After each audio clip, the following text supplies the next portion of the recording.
नमस्कार दोस्तों, आपका सीएम एजुकेशन पर स्वागत है। आज की इस वीडियो में हम लोग कक्षा 9 का पार्ट 2 बहुपद पढ़ेंगे। बहुपद को इस प्रश्नावली को हल करने से पहले बहुपद के परिचय पढ़ लेंगे हम लोग। बहुपद के परिचय में सबसे पहला आता है पद, यानी बहुपद दो शब्द से मिलकर बना हुआ बहु और पद। तो पद क्या, पहले ये जान लेते हैं। पद में कोई दो संख्या होती है। पद में कोई दो संख्याएं होती हैं। इसमें पहला जो नंबर हम लोग संख्या है, इसको संख्या बोलते हैं। ये वाला जो है इसको चर बोलते हैं, इसको चर बोलते हैं, और इस वाले को संख्या बोलते हैं। संख्या को अचर भी कहा जाता है और यक्ष जो है इसका चर कहा जाता है। तो पद क्या होता है? जब भी कोई संख्याएं होती हैं, चर होता है और अचर। चर और अचर को मिलाने में जो भी संख्या बनती हो तो हम लोग का पद होता है। अब पद के बाद आ जाते हैं बहुपद। बहुपद यह कई पदों की श्रृंखला होती है, यानी जब कई पदों को एक साथ मिला दिया जाता है तो वो बहुपद बन जाता है। बहुपद तीन प्रकार का होता है: एक पदी बहुपद, द्विपदी बहुपद, त्रिपदी बहुपद। तो बहुपद का पहले एग्जाम्पल देख लेते हैं हम लोग। बहुपद का उदाहरण लेकर समझ लेते हैं। जैसे कोई दिया x + 1, तो यह हो जाएगा हम लोग का बहुपद, यानी कई पदों की श्रृंखला दिया है तो इसलिए ले लेंगे x² + x + 1, यह भी हम लोग का बहुपद हो जाएगा। इस तरह दिया x² + x, ये भी हम लोग का क्या होगा? बहुपद हो जाएगा। अब एक पदी बहुपद क्या होता है जान लेते हैं। एक पदी बहुपद जिसमें केवल एक पद होगा उसे एक पदी बहुपद कहेंगे। द्विपदी बहुपद जिसमें दो पद होंगे, जैसे ये वाला हम लोग का दिया हुआ है। द्विपदी बहुपद होगा तो द्विपदी बहुपद। जिसमें तीन पद होंगे, जैसे ये वाला दिया सेकंड वाला 1 2 3, इसमें तीन पद है तो क्या हो जाएगा? इसमें त्रिपदी बहुपद कहलाएगा। उदाहरण से हम लोग समझ लेते हैं। एक पदी बहुपद का जैसे हम लोग ले लेते हैं 5x ले लिए हम लोग, तो ये वाला एक पदी बहुपद 5x क्या है? एक पदी बहुपद है। द्विपदी बहुपद के लिए एग्जाम्पल ले लेते हैं हम लोग, उदाहरण। द्विपदी बहुपद का उदाहरण ले लेते हैं x² + 1, द्विपदी बहुपद हो गया। त्रिपदी बहुपद के लिए ले लेते हैं 3x² + x² + 1, यह हो जाएगा हम लोग का त्रिपदी बहुपद। त्रिपदी बहुपद हो गया। और ये वाला भी हम लोग का त्रिपदी बहुपद हो गया है। और ये वाला कौन सा है? द्विपदी बहुपद है। ये वाला भी द्विपदी बहुपद है। जैसे 5x दिया है, x ले लिए तो यह भी क्या हो जाएगा? एक पदी बहुपद होगा। इसको हम लोग x को लिख सकते हैं, x बराबर लिख सकते हैं 1 गुना में x, यानी x के साथ जब भी कोई नंबर नहीं दिया तो उसको गुना में 1 लिख सकते हैं। अब इसको हम लोग गुना करेंगे तो हो जाएगा 1x, यानी 1x हो जाएगा। तो 1x लिखते नहीं है, x को 1x करके नहीं लिखते, x करके लिखते हैं। यानी x² बराबर दिया है तो इसको 1 गुना में x² लिखा जा सकता है, यानी x⁻2 हो जाएगा। बहुपद में अगला क्रम है बहुपद की घात। बहुपद की घात क्या होती है जान लेते हैं। चर की अधिकतम घात को बहुपद की घात कहा जाता है। जो चर होता है हमारा, उसकी अधिकतम घात को बहुपद की घात कहा जाता है। जैसे ये दे दिया 5x दे दिया है, तो इसकी अधिकतम घात क्या है? अधिकतम घात की मतलब इसकी पावर। इसकी पावर क्या है? इसकी पावर तो कुछ नहीं दिख रही है हमको। जब कोई पावर नहीं दिखेगी तो उसको ले लेंगे हम लोग 1 ले लेंगे। जब किसी चर का मान नहीं दिखता है, कोई घात नहीं दिखता है, तो उसकी जगह हम लोग 1 ले लेते हैं। आइए और सारे उदाहरण समझ लेते हैं। जैसे दे दिया x² + 1, तो इसकी अधिकतम घात क्या है? इस चर में जो बहुपद है, चर का अधिकतम घात 2 दिया हुआ, तो इसका बहुपद की घात हो जाएगी 2। इसी तरह एक और उदाहरण लेते हैं। जैसे दिया 5x की घात दिया है 4 + x की घात दिया है 3 + x। अब इसमें जो चर है हम लोग का, उसकी घात कितनी दी हुई है? बहुपद, यानी सबसे ज़्यादा वाली घात को लेंगे। तो चर हमारा x है और इसमें सबसे ज़्यादा घात इसकी है 4, तो सबसे ज़्यादा घात को लिख देंगे 4। तो ये हम लोग को हो जाएगा बहुपद की घात। बहुपद की घात को 3 भागों में बांटा गया है: रैखिक बहुपद, द्विघाती बहुपद और त्रिघाती बहुपद। रैखिक बहुपद क्या होता है?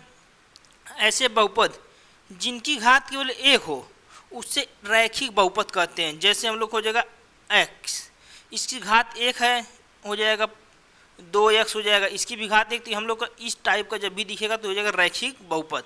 द्विघाती बहुपद किसे कहते हैं? जिसकी घात 2 होती है, जिसकी घात 2 होती है उसे द्विघाती बहुपद कहते हैं। उदाहरण समझ लेते हैं हम लोग, जैसे हो जाएगा 3x² हो जाएगा, 5x² + 2 हो जाएगा। तो द्विघाती बहुपद जिसकी घातें 2 होंगी उसकी द्विघाती बहुपद कहेंगे।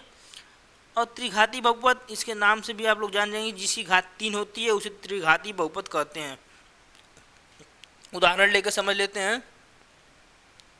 त्रिघाती बहुपद कर लेते हैं, जैसे 5x³ दिया है, धन दे दिया है 5x, तो इसकी घात 3 है तो इसे त्रिघाती बहुपद कहेंगे। यानी जिसकी घात क्या होगा 1 होगा उसे रैखिक बहुपद, जिसकी घात 2 हो जाएगा उसे द्विघाती बहुपद, जिसकी घात 3 होगा उसे त्रिघाती बहुपद कहेंगे।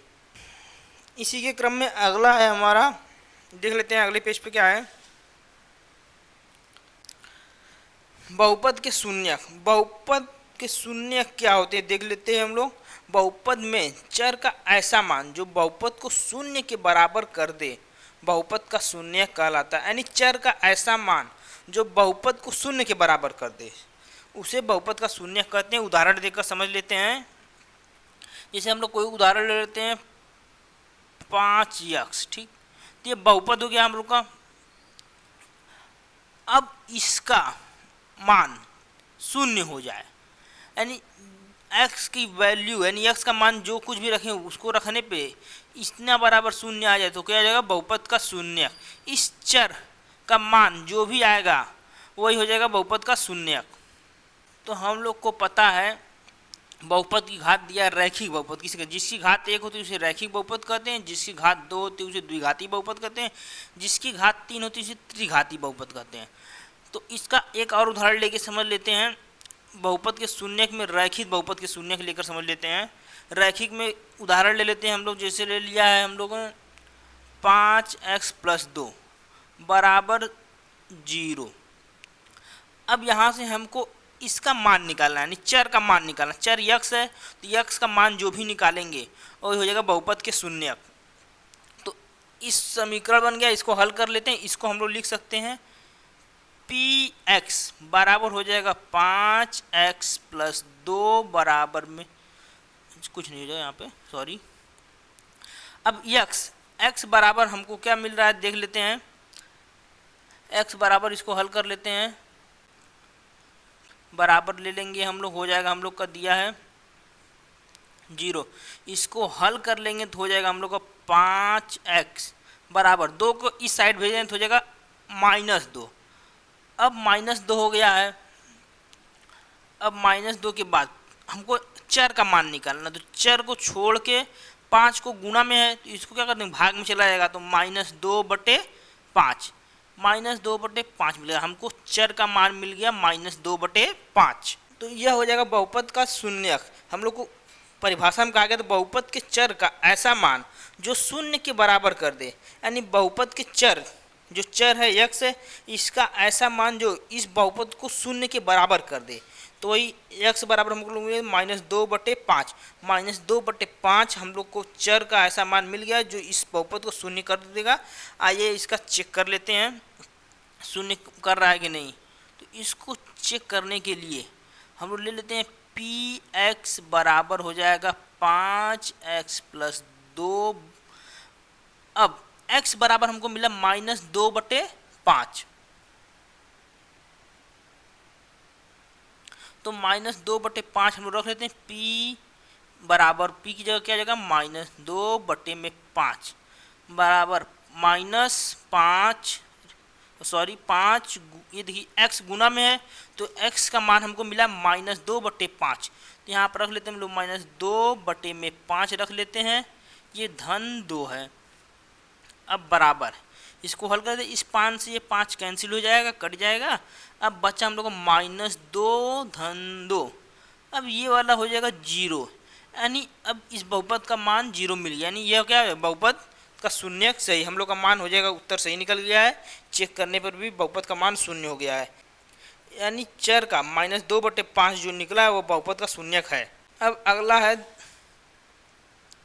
द्विघाती बहुपद के शून्य। द्विघाती बहुपद का शून्य का हम लोग उदाहरण ले लेते हैं। जैसे ले लेते हैं हम लोग द्विघाती बहुपद का कोई उदाहरण लेते हैं जिसकी घात 2 हो जाएगा, तो ले लेते हैं 8x² प्लस 13x प्लस 5 ले लिया, बराबर में 0 ले लिए। अब इसका हम लोग को गुणनखंड करना है। गुणनखंड करने के लिए पहले जो 8x² है उसका गुणा 5 में करते हैं। तो 8x² का गुणा 5 में कर लेते हैं, तो ये हो जाएगा 8 25 40 हो जाएगा, x का स्क्वायर हो जाएगा, यानी 40x² हो जाएगा। हम लोग का दिख नहीं रहा है, 40x² हो गया। अब इस 40x² यानी 40 का हम लोग को गुणनखंड करना है, तो गुणनखंड कर लेते हैं हम लोग। क्या हो जाएगा, 40 का गुणनखंड कर लेते हैं, 2 से हो जाएगा 20 बार में, 2 से 10 बार में हो जाएगा, 2 से 5 बार में हो जाएगा, 2 से 5 से हो जाएगा 1 बार में। अब ये जो बना हुआ है गुणनखंड आया, हमको इसको 2 भाग में बांटना है। इस गुणनखंड को 2 भाग में बांटना है कि जोड़ने और घटाने पर हमारा क्या मिले, 13 मिले, यानी ये बीच वाली संख्या जो दी है ये मिले। तो जोड़ने और घटाने पर हम लेते हैं 2 दूनी 4 दूनी 8, ये वाला ले लेते हैं 8 और ये 5, 8 5 13, जोड़ने पे हम लोग को 13 मिल गया।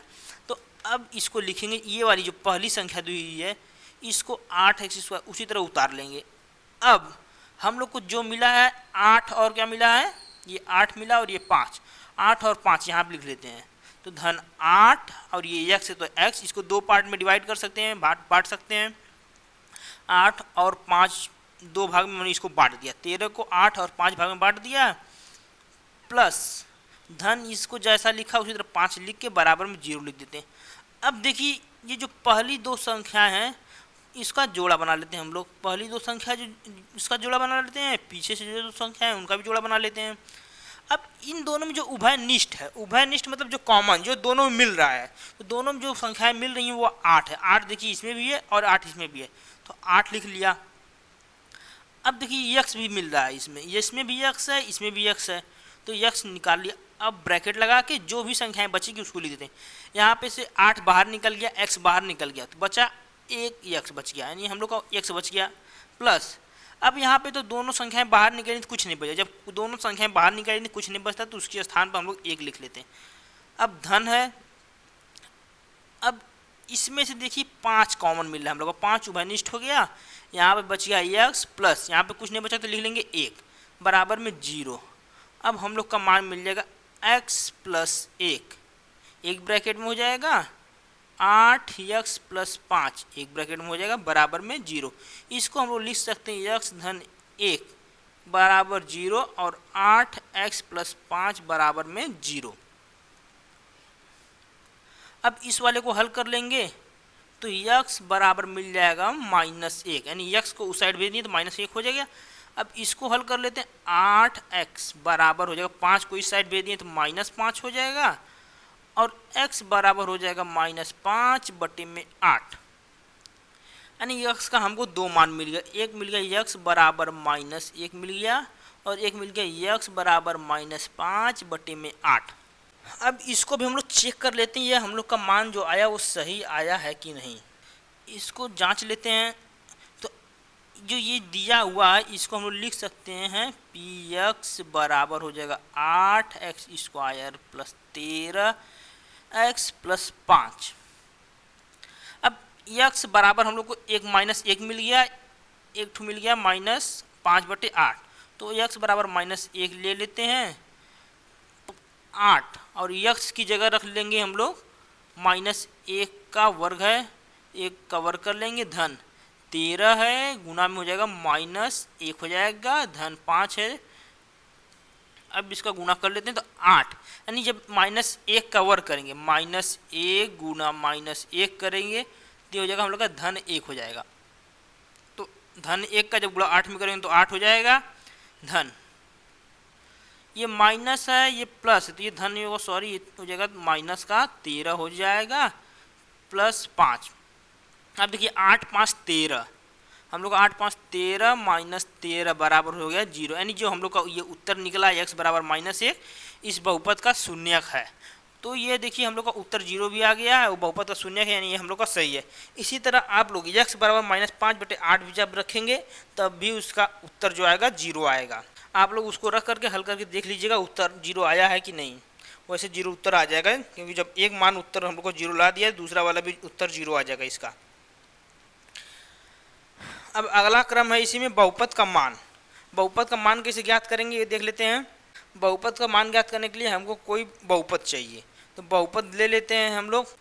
बहुपद है हम लोग का 8x², या ले लेते हैं बहुपद ले लेते हैं px बराबर 5x+4, 5x ले लेते हैं माइनस 4x²+3। अब इसको हमको बहुपद का इस बहुपद का मान ज्ञात करना, और हम लोग को इस चर का मान दिया होगा x बराबर, जैसे ले लेते हैं 2 दिया है, x बराबर 2 दिया है और इस बहुपद का मान ज्ञात करना है। तो x बराबर जो 2 दिया है इसकी वैल्यू हम लोग इसमें x जहाँ पे दिया वहाँ पे रख देंगे। तो p x बराबर है 2 बराबर 5 गुना में x है, तो गुना में x की जगह लिख लेंगे 2 माइनस 4 है और x की जगह दिया है 2 और वर्ग है तो वर्ग लगा लेंगे धन 3। अब 5 दूनी 10 हो जाएगा माइनस 4 हो जाएगा। अब 2 का वर्ग होता है 4 धन 3 हो जाएगा। अब इसको हल कर लेते 10 जो हो जाएगा 16 धन 3। अब देखते हैं 10 3 13 हो जाएगा और माइनस 16, हम लोग का उत्तर मिल गया -3, यानी P2 बराबर मिल गया -3। इस तरह बहुपद का मान ज्ञात करना बहुत ही आसान है। किसी भी बहुपद का मान ज्ञात करने के लिए सबसे पहले जो मान दिया हुआ चर का मान जो दिया उसको बहुपद में रख देंगे, उसके बाद उसको हल कर लेंगे तो हम लोग को बहुपद का मान मिल जाएगा। अगला है शेषफल प्रमेय। शेषफल प्रमेय में होता है, आप लोग जानते हैं भाज्य बराबर होता है भाजक गुणे भागफल धन शेषफल। तो हम लोग का जब ये फार्मूला होता है शेषफल प्रमेय का फार्मूला होता है, इसको हम लोग इस तरह भी निकाल सकते हैं भाजक और भाज्य को अंदर रख के यहाँ पे शेषफल हो जाएगा और ये भागफल हो जाएगा हम लोग का। तो इसको लिया है px बराबर दिया है 3x² धन x माइनस 1 दिया है और qx बराबर दिया है x धन 1। तो इसको हम लोग हल कर लेते हैं, इसी को लिख लेते हैं यहाँ पर। इसको इस तरह लिख सकते हैं, इसको बनाकर लिख लेते हैं।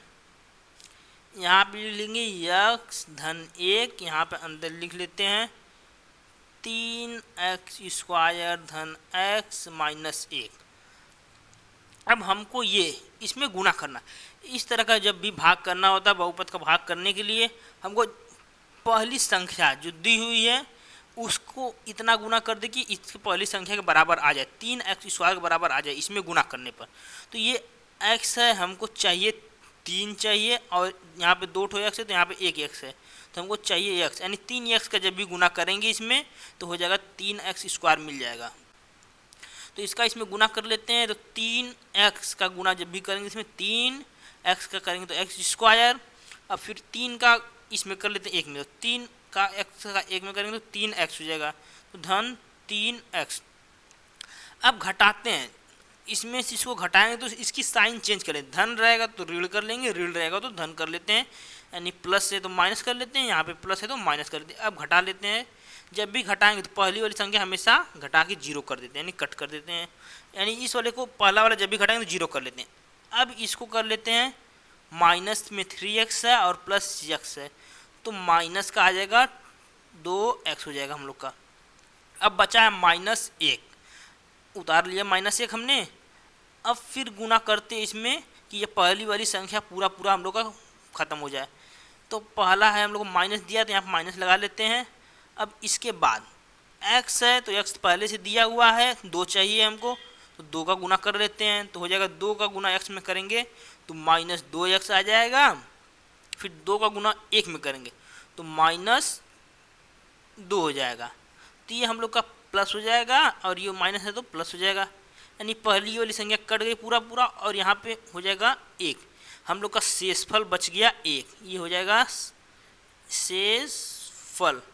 शेषफल बराबर मिल गया 1 और हम लोग का जो भागफल है 3x² हो जाएगा, ये हम लोग को हो जाएगा भागफल। भागफल भागफल बराबर मिल गया 3x माइनस में 2 मिल गया। और आप लोग जान रहे हैं यह भाज्य है, यह भाजक है। तो इसमें हम लोगों ने पढ़ा शेषफल प्रमेय।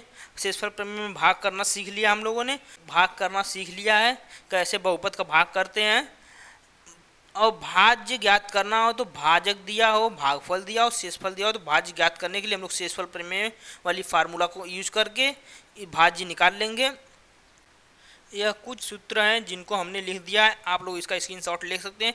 इन सभी फार्मूलों की सहायता से के प्रश्नावली को हल करेंगे। यदि आप लोग को जब वीडियो समझ में आया हो तो प्लीज़ वीडियो को शेयर और चैनल को सब्सक्राइब जरूर करें।